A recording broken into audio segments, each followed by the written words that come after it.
Woohoo!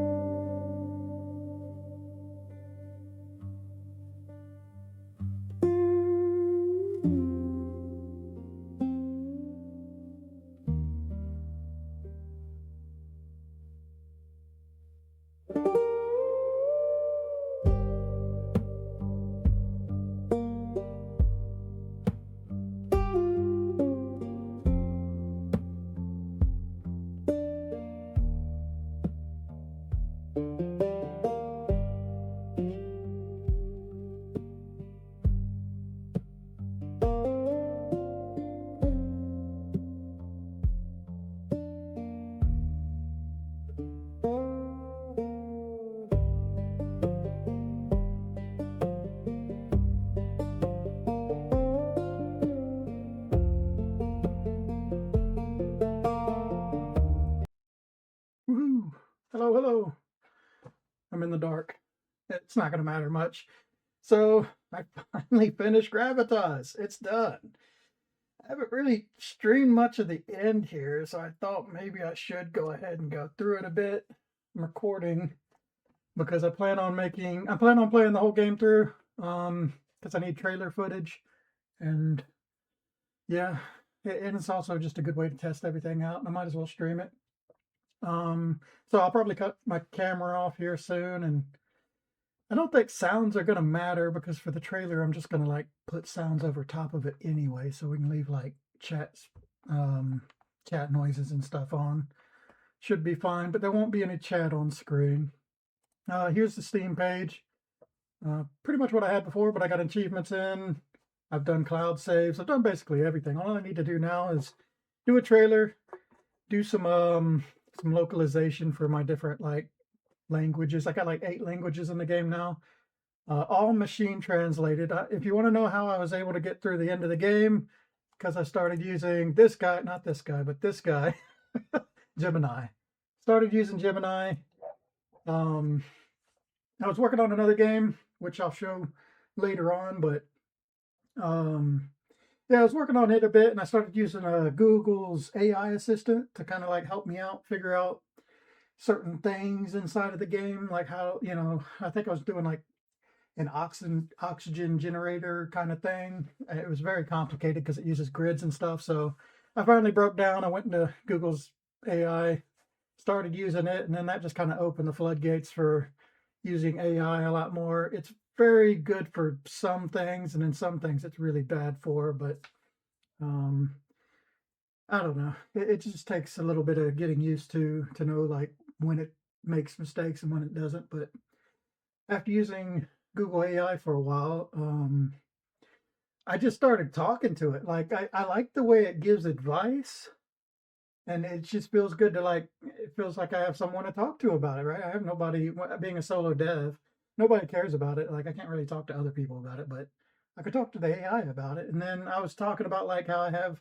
the other games that I didn't finish or whatever, and the AI did a really good job of just being like, "Yo, get back into it and finish that one." I'm sitting here trying to sleep, and I'm like, you know what? It's right. I think I had a little practice. I got a little bit more into it. I was like, let's go back and finish Gravitaws. So I opened up Gravitaws. I had so many warnings and things broke. I got a new computer. A lot of my files got corrupted. That's one of the reasons it was keeping me from going back to working on the older games. Um, but yeah, I went in here. There, a lot of it really wasn't that bad to fix. Most of it was just opening things up. And it'll have like one of the sprites was missing. Luckily, I had pretty good backup, so I was able to just like for most of it just import all the sprites back in, and that fixed the error.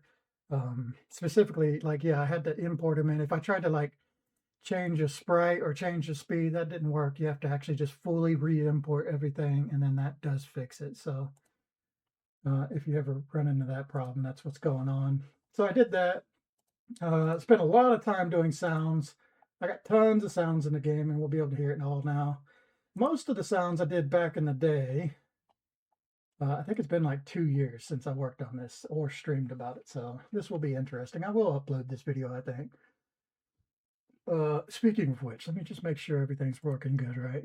We do have the mic is on. I am recording. There's no audio right now, but that's fine.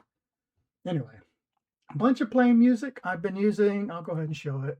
I've been using Suno. So I got into the AI stuff, like I said. And honestly, my biggest hurdle when making Gravitaws was that I just hated making music. I was able to do sounds fine enough. The music was driving me crazy, and I tried it for a little bit, but it's just not my thing. So I looked at Suno.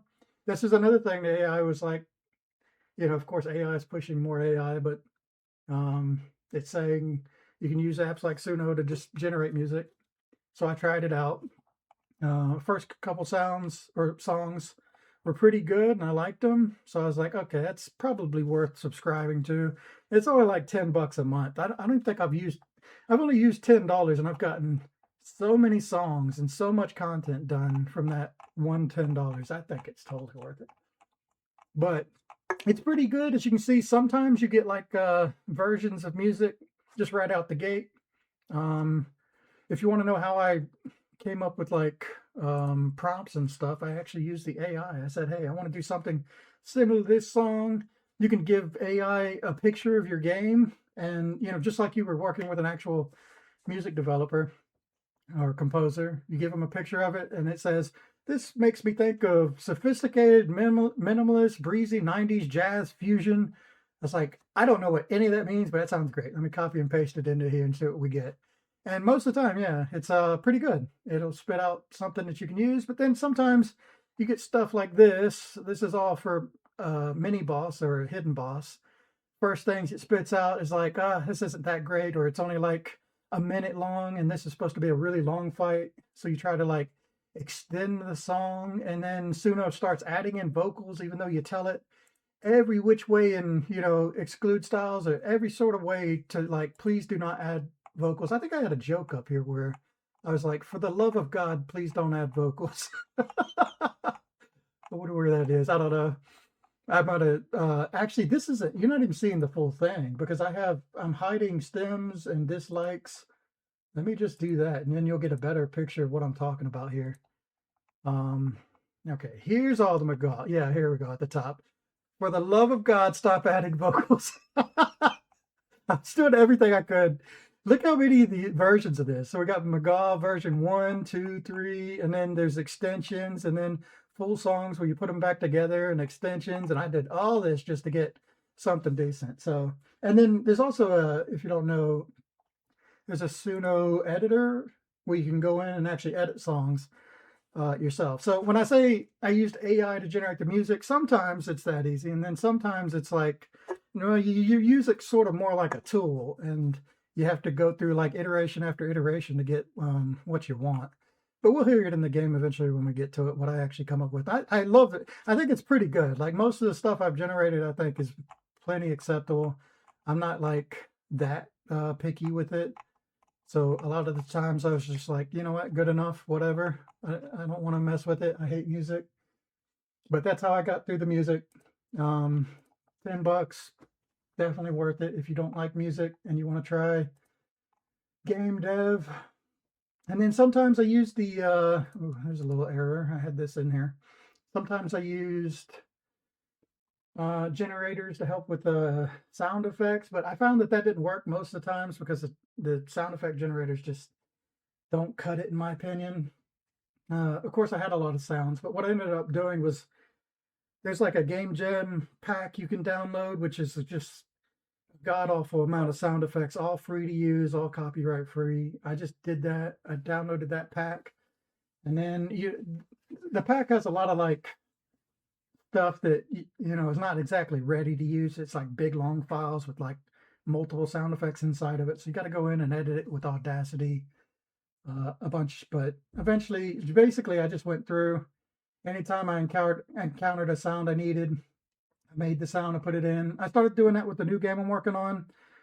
I learned my lesson from this. My big recommendation if you're making a game is just do the thing you need to do right when you reach it. That's what worked for me, or it's helping me. So anytime on my new game I'm working on something and I'm like, okay, I need a shotgun sound for this. don't put it off to the end. Just go ahead and add that. It's like, or if I start a new stage, it's like, okay, let's get a stage music that works for this or whatever, right? Immediately implement all the things you need. Don't put it off until the end of your project, or it'll all like pressure and crush you. So that is just one of my learning experiences.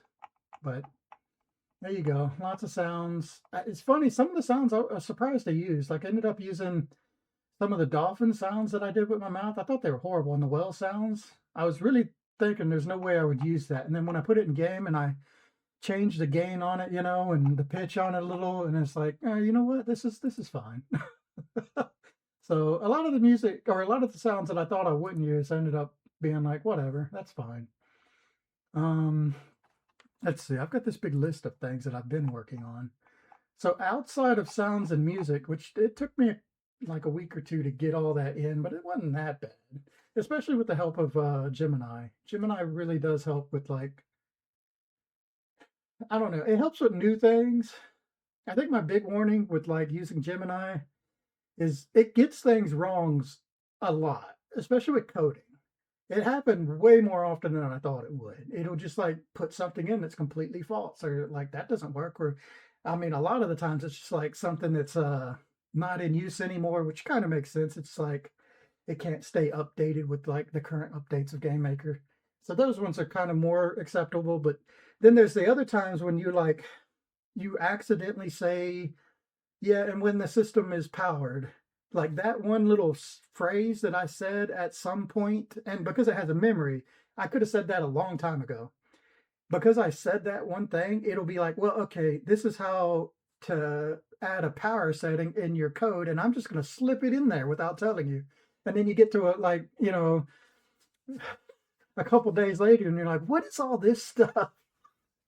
Because I got lazy and started copying and pasting stuff, and then I realized that this breaks everything, and I have to go and cut it out like you know retrospectively. It's very difficult, so be very careful when it comes to like copying and pasting code. It breaks way more often than you think it would. You really have to babysit it if you do that sort of thing, but it works sometimes. I think the biggest things is like I should go ahead and show audio listener. This is the big like meat and potatoes of audio. A lot of this, if you see lots of comments, it's probably the AI helping me do stuff because it does comment things pretty well. But this is the audio listener. This tracks positions. I basically just track the camera. It runs through these different songs, which I can show the song script. Where are you at? Playroom playlist. So these are all the songs in the game. It runs through this script, creates a playlist, and sometimes I added this thing. It's important to understand exactly what you want before you prompt the AI, or when it like trying to add stuff in later tends to cause lots of issues I found. So it's better to just launch a brand new prompt with like all the information you need. Like sometimes I'm going to need to like force a track to play. Sometimes I'll need to mute the audio, or sometimes like a day and night cycle will cause one song to play rather than the other. So just like having all that open right in the beginning is pretty handy. But this like creates a list depending on the room you're in. That's how I made all my music mostly room based. And then it just pulls a track and then randomizes the track that we got. And sometimes there's special circumstances like the world map. Yeah, here we go. The world map sometimes adds a period of silence in between the playlist before it'll do the next one. So there's a couple things like that to make stuff interesting.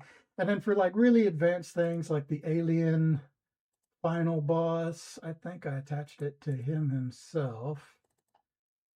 But for things like this, I just run the music as part of like, here we go, adaptive final boss music score. So this is an adaptive playlist. It just looks for what state that the alien's in and then plays the correct music in there based on that. And then I remove the aliens, the final boss stage from the auto playlist basically, so I could run all this myself. So that's kind of like how the music works. It's really not that difficult once you get through it. I actually found the hardest part about the music is just getting the music, and then once you have that, implementing it in game is pretty simple. Actually, it's not that hard. And most of the sound effects is just audio play the sound effect, and sometimes there's some things where like if the audio loops, there's certain circumstances where you got to make sure that it doesn't loop forever. Actually, I'm a little worried about this. Did I ever do anything to cut the audio loop off from this guy? I guess it technically ends when he leaves the state.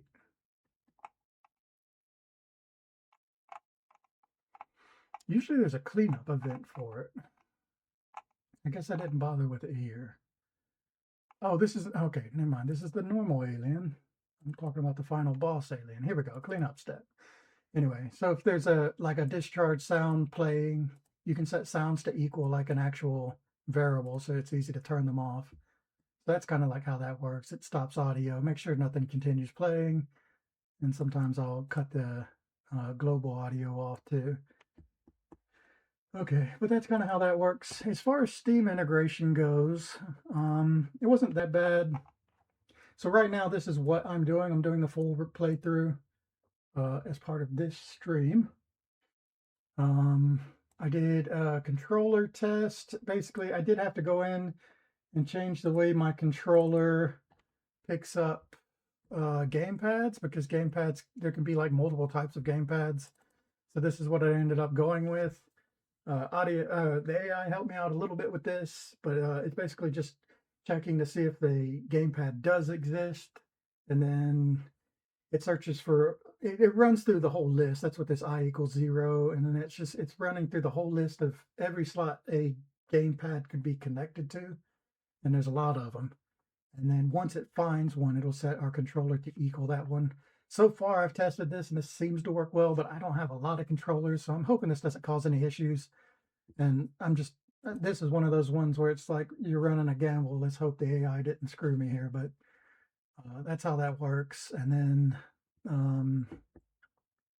during like certain step events, I have to do things, special circumstances where I make sure that a controller is connected before running the different keyboard checks, which is in the back here. These, yeah, local variables. But because I had to do this because sometimes controllers can disconnect, right? And I never ran across this problem myself because my controller has a cord and it never disconnects. But I guess some people have controllers with batteries, which is goofy.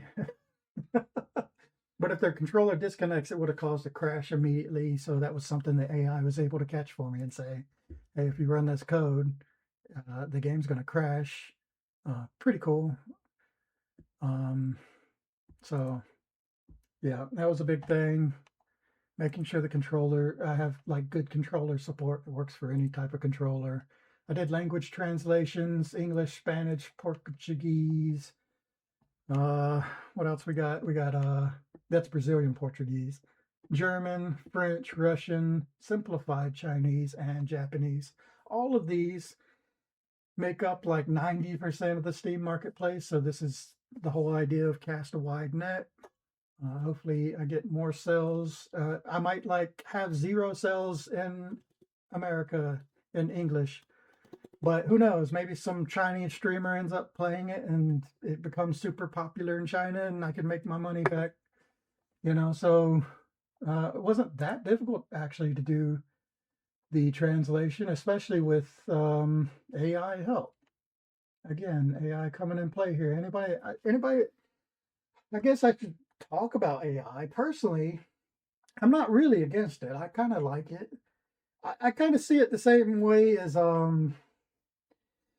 back when I used to do traditional drawing and then moving into digital drawing, I always felt like that was kind of cheaty. Like you have stabilization on your pen, you got control Z, control C, there's a lot you can do with like digital that really does feel like cheating.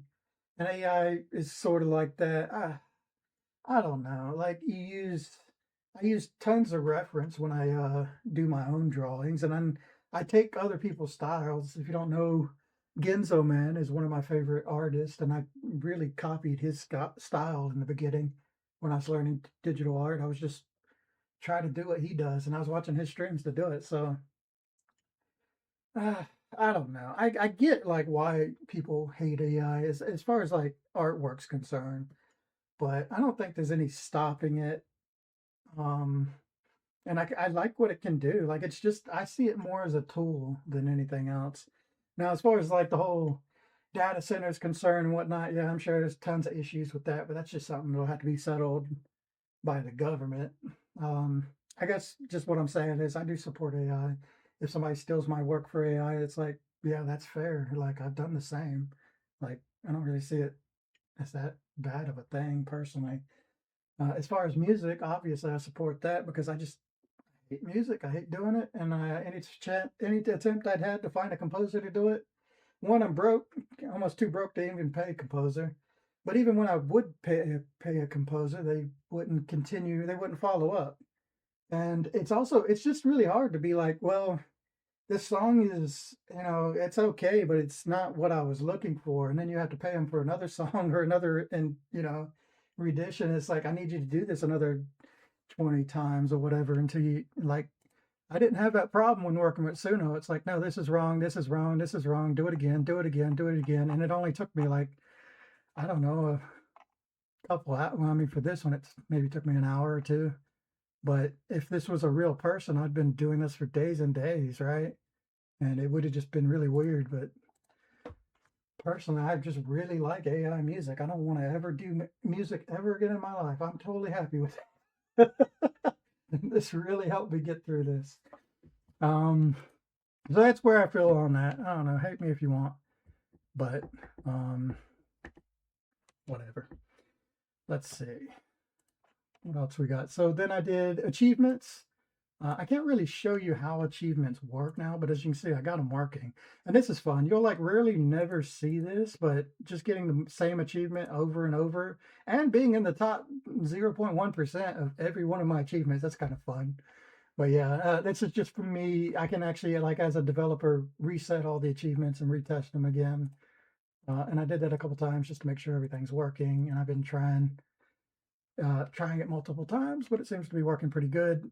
It's not that difficult to do. You basically just add a Steam extension in the Game Maker Studio, and it just like automatically puts in all of its Steam stuff, and then you run different scripts to do certain things. And as far as the achievements, you just run a script that says something like set Steam achievement to, and it's got like, your parentheses, and you type in your script, and then you have to go into your Steam Workshop dashboard and just go through every single. I have like 51 achievements I had to go through and make buttons for, and it's just a lot of like time consuming work, but I finished that today.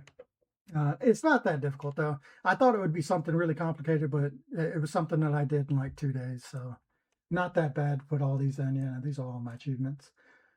Um, I tested them. Steam Cloud saves. That's pretty simple. I did do something where I had to change the way I was saving the game.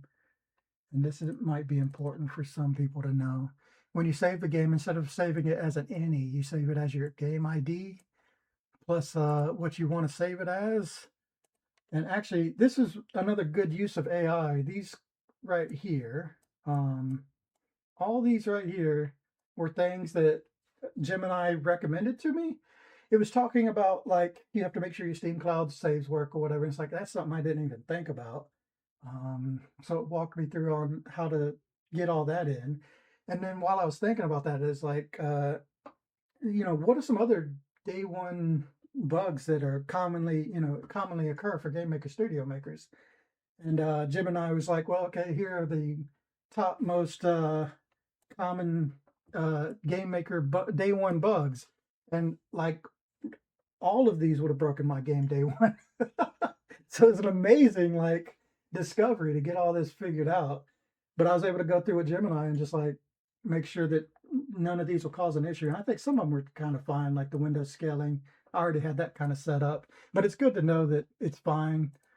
But yeah, one of those is like the way that I save stuff. That's part of like cloud saves. this silent crash. You have to make sure you have in Steamworks that you go to your redistributables and you make sure it installs C++ as part of your installation of your zip drive, or not zip drive, your what am I looking for? Your zip file or whatever. So that was a cool little catch. Something I would have never known about. This whole social media thing, I was thinking it was weird to like link my social media to the game, but after I was talking to the AI about it, and I was talking about like I was asking him about like uh trying to get rid of pirating or whatever, or try to like limit pirating, and the things that I can do for that. Because I hear a lot of things about like people will upload a game straight to like the Sony PlayStation Store or something, and they'll steal games basically and do that. And I was like, well, what are some of the things I can do about that? And it said if you put the social media post on your title screen, that is hard coded into the game, and it makes it very hard for pirates to like put this on some store or something when it links directly to your social media. And it also makes it really easy for me to go in and be like, hey, this is stolen, and here's the proof right in the game. It's on the title screen that I'm the one who made this game, and I am the official owner of it. So I thought that was like, yeah, okay, that makes a lot of sense. So I put a YouTube link on it. It's not much. I don't want to link like I don't have a Facebook or anything like that specifically for my studio, but at the very minimum, I added a YouTube link for that reason. I was thinking about, even though I've talked about all this pirating stuff, I was really thinking about just go ahead and uploading a version to Pirate Bay myself. I'm probably going to do it after I get the trailer up. And it's basically just going to have, again, I'm going to hard code on the title screen a short little message. It's like, thank you for playing the game. I'm the official developer. I made it. The game is 100% complete besides this little, text. And if you're playing this is the important part. If you're playing this version and you paid for it, you got scammed, right? And by putting that in, any, potential pirate who does steal the game and tries to sell it somewhere else, that's going to be right on the title screen to let the people who buy it know that, you just got scammed, and they'll let everybody else know. So that's cool. And the idea to put it on Pirate Bay for free is to get wish list. If people play it and they like it, maybe they'll go and just give a simple little wish list, or maybe they'll go and buy it. But I'm totally down with that, and I know other game devs have done this, so it's a good way for me, a nobody, to market my game, is just like give it away for free to people who like free games. Makes sense, right? So I was thinking of doing that. Right now we're working on the trailer, and I got a couple other things I need to do. Um, but it's up on Steam now. Like I said, I was able to download it and play it, so that is working. I think that was one of my tick boxes down here. Yeah, version 1's done. I also did learn what version numbers actually mean now. So the first number is big changes in the game. I always thought this was like number 2, but I guess that doesn't make sense for most games, because usually that would just be Gravitaws 2 version 1. But it's for like big changes, things that are like massive game changing sort of changes. The second number is for like bonus content, so like substantial but not that big, and then the last number is just for bug fixes. So that's kind of what those numbers mean. Never really used them before, but that's how it is. Oh, release date. I didn't say that. It's September 1st. That's what I'm aiming for. September 1st. Again, I used AI to help me with this. I said, what's a good release date that we should look for? And it actually goes through and it looks at like, well, and then I helped it along a bit. I was like, with the Grand Theft Auto 6 releasing and everybody pushing their release dates around, I let the AI know that I'm thinking about all this stuff. And it's like, it looks like it was saying like definitely do not release in summer, because the Steam sale, summer Steam sale, pushes all new releases out of any sort of feed, right? So it's a horrible time for an indie dev to release. So AI told me that. I was like, well, that's good to know. But it said sometime around late August to early October, and it was recommending like mid-September. But because I told it about like all these other games getting moved around, it's like you should probably go for like early September. And it said release on a Tuesday, because that gives you the whole week to like build up to the weekend or something. So that's apparently a thing. So I'm releasing on September 1st, which just happens to be a Tuesday. It kind of fit all the criteria it was talking about. Well, at least that's the goal. Um, I'm planning to release at $12.99 with a 15% launch discount. I set it to last for 2 weeks. I don't know if that's too much. Like I wanted to originally release the game at $19.99, but apparently like prices have fluctuated a lot. The fact that there's so many like big hits that'll be coming out around this time means people don't want to spend a lot of money on games because they're going to be spending their money on big things. So this was what the AI recommended. It's just like on the line of what it thinks is like it's cheap enough that people be interested, especially with the discount on it. But it's not too expensive that people will just like hold off on it. So that's what it recommended, and I said, you know what, that makes perfect sense to me.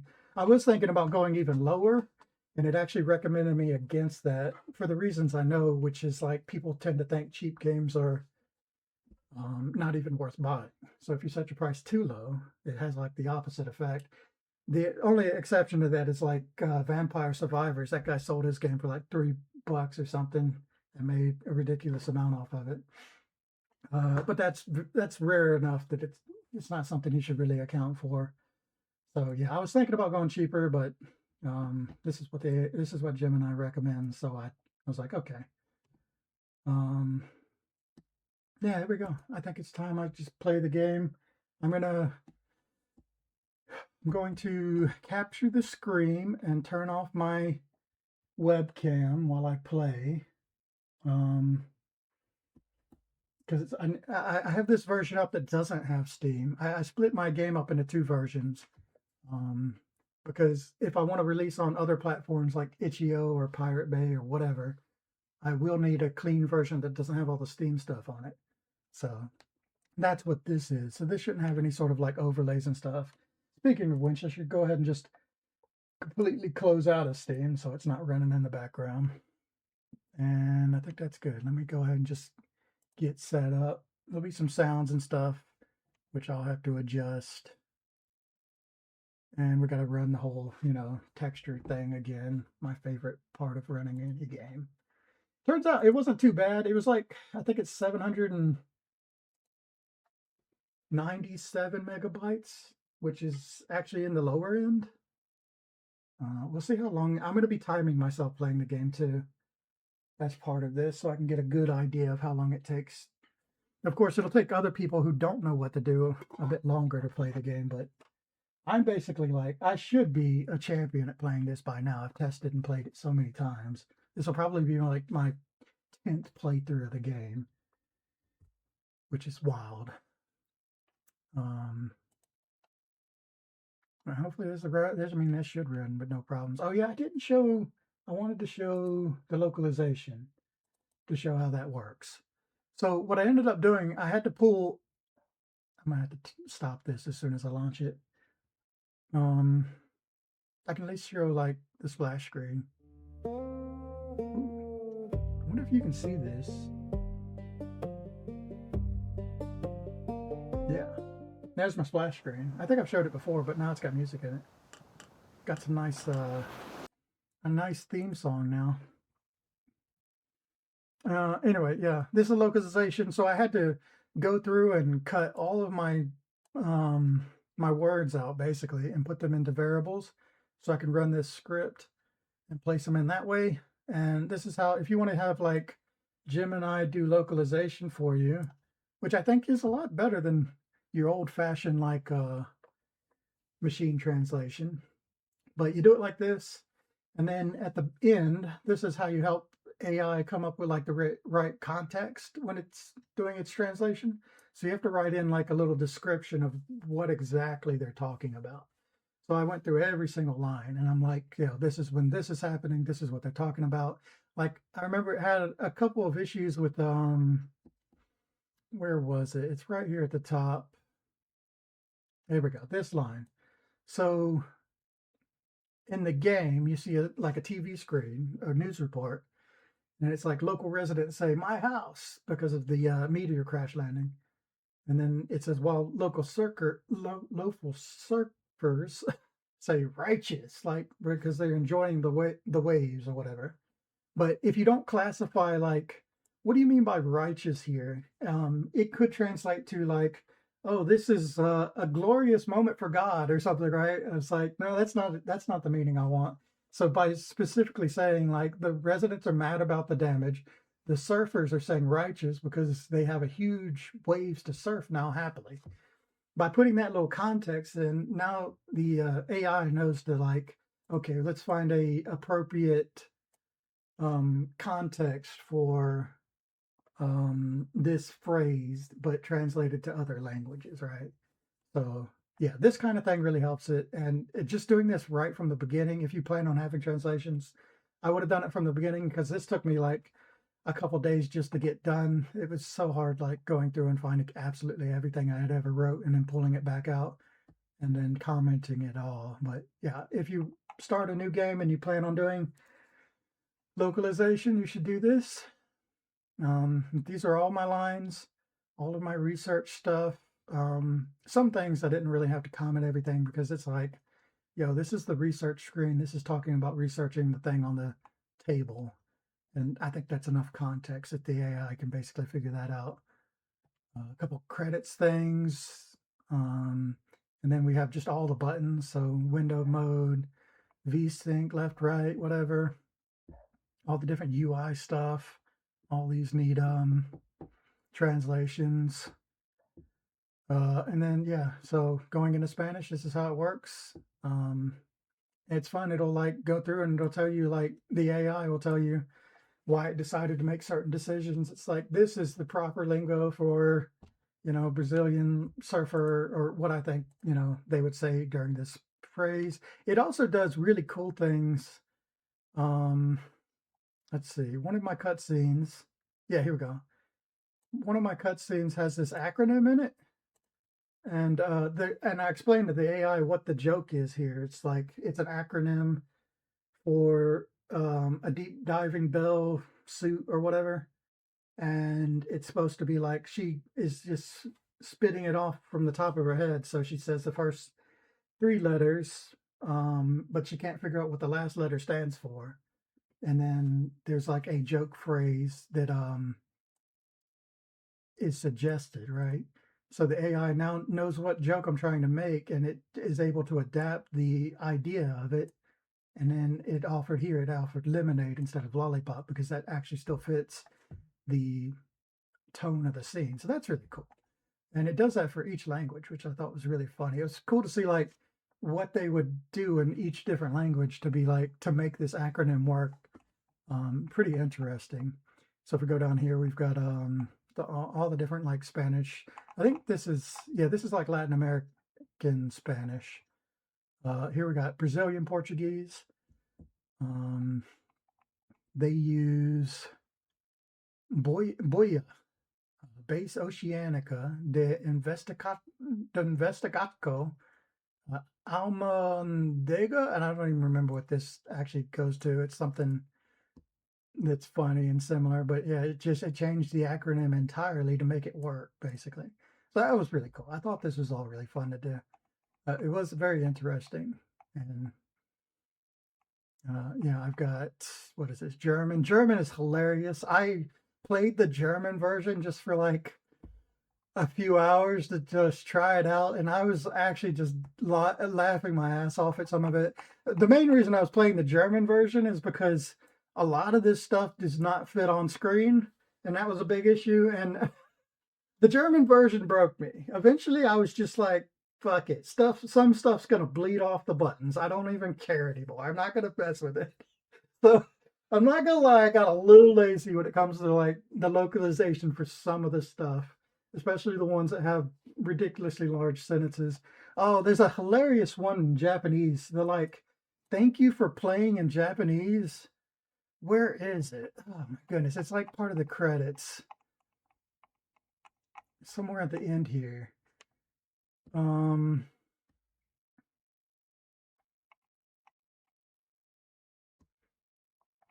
let's see. Cutscenes research, I think. Oh, here we go. the thank you for playing for the credits, I believe is this line right here. It looks absolutely massive in the game.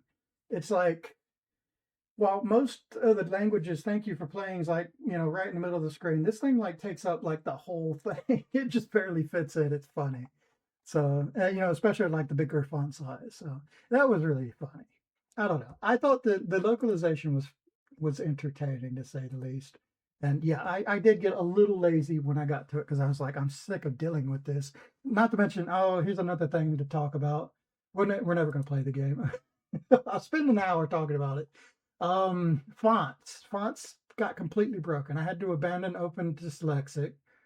Um, Another recommendation for you if you're making a game, pick one font, maybe whatever you like for like English. Honestly, I would go with a basic font because you have every like character supported in it.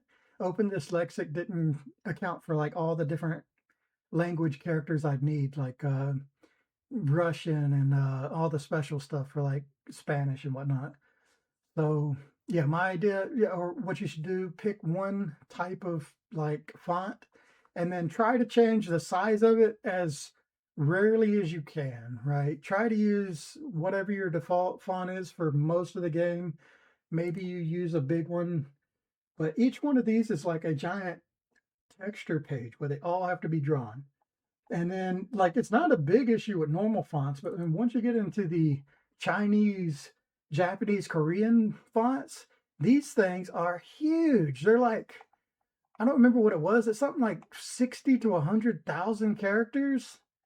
It's crazy. So, like, eventually they got so big that I couldn't even fit them all on a textures page. And I was like, okay, we're not doing that. What I ended up having to do to fix that is I just went into my script. Luckily, my script's not that big.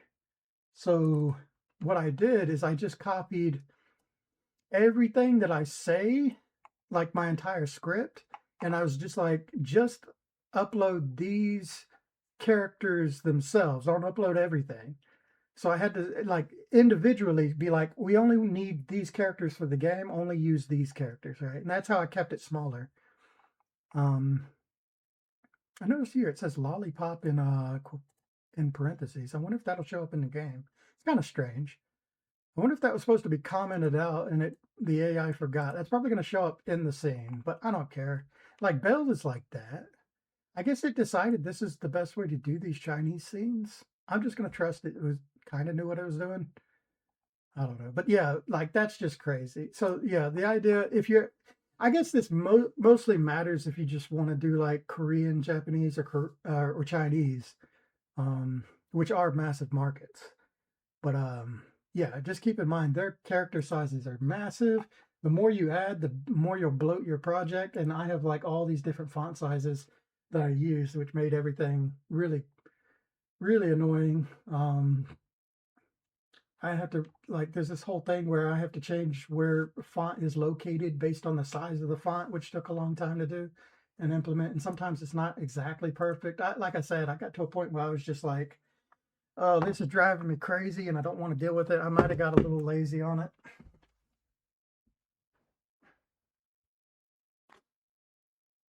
Sorry, I had to turn on the fan. It's getting hot in here. So take off all the clothes. Anyway, yeah, I just spent a lot of time on it, and I was like, I just don't want to do this anymore. So it's going to look a little bit off sometimes for other people, other localizations, but they'll just have to deal with it because it's not natively created for that. Now, I've played games that are translated from Japanese into English, and sometimes the English spots look really weird and off, and I'm just like, whatever. Like, it doesn't bother me that much. I can read it. That's the important part, right? Who cares if it's like a little bit off of the frame, a little. So I eventually I just got that in my head, and I was like, screw it. Let's just push forward. All right. Anyway, I talked about that. I think that was everything that I've done and have to talk about. Now that we're completely updated on the state of Gravitaws for the YouTube, I can say that I officially went through absolutely everything with creating a game, I think. The only thing that'll be left over is to just maybe like a month and a year down the road after September, I might show off like how it did to give a realistic example of what you can expect. Right now, I'm not expecting much. for this game. I hope it does well, obviously, but I think the thought of it would really kill me if I just like expect to make a lot of money. I don't. I expect I actually asked the AI this because I wanted to have a realistic expectation. The AI is like, you know, like $3,000. I was like, that's a lot of work for 3,000 bucks. It says on the low end though, like the realistic expectation. A lot of games, especially indie games, and especially first time launches, you know, it took all that into account. Don't actually like do very well unless they like get some sort of like boost from like a streamer playing it, or it's part of like some sort of sell that's really popular. Like I'm probably going to need some sort of boost to get it. Um, so I have that sort of, it's probably the healthiest thing. It's just like, I don't really care about the money. And at this point, it's true. I just want to finish it and be like, hey, I did it. It was more about the learning experience. And now, like, I've done everything. I've even done the weird Steam stuff to make it like get it on Steam. So I've got like the background and I can like hopefully push through the next game or return back to Gazard, um, and get them done. Gazard is going to be also in the same state that this game is in, to where a lot of things are broken. It'll probably be even worse off because it was an older version. Um, Potentially. Um, Gazard, where did I leave off on it? I think I was drawing the armor for it, the different like armor for the frame. So a lot of animation. Then I still had to draw the boss monsters. But I think after that, it was just like putting sound and music in the game, which I can now do that like really fast. Sound might take a little bit longer, but yeah, the cool thing about Gazard is I intentionally build it without any sort of language in it, so I can actually like almost send it to any type of um, region or any type of localization, basically, because everything is like symbols. It's all because it's like tribal anyway. Most of it's like symbols and pictures, that was definitely the intent. So that'll be cool. I'm thinking now that I've completed this, I'm like, man, I'd really like to complete Gazzer, but I'm gonna go back to the other game, um, the smaller game that I've been working on, probably just because I'm like almost done with it as well. Wow, now that I've finished one, I'm like, oh, we can finish everything now. It's kind of cool because I've been constantly starting a project and then stopping like partway through or something. Had a big problem with that. Honestly, to be fair, I've only done that with like the three games, Gazard, Gravitaws, and the new one's called Cosmic Churn. And then I've done like a bunch of smaller things, which is just kind of like proof of concept to play around with the ideas of. So really, I haven't done it that often. Um, but yeah, I'm thinking what I'm going to end up doing. I'll finish Cosmic Churn because it's a very small indie game, and then maybe I'll return to Gazard and actually get back into like animation and whatnot, and try and finish it off so I can finally say that hey, that one's done too. And the cool thing about releasing multiple games is they can kind of have like a stacking effect. So if somebody plays Cosmic Churn, for instance, they might, like, if they enjoyed it, they might look at other games that I've made, or visit my YouTube and see that, oh, he's made other games, and it'll have that sort of effect that I get residuals now. So it's always nice to just keep releasing stuff, right? Because you get more and more things. Okay, let me play this.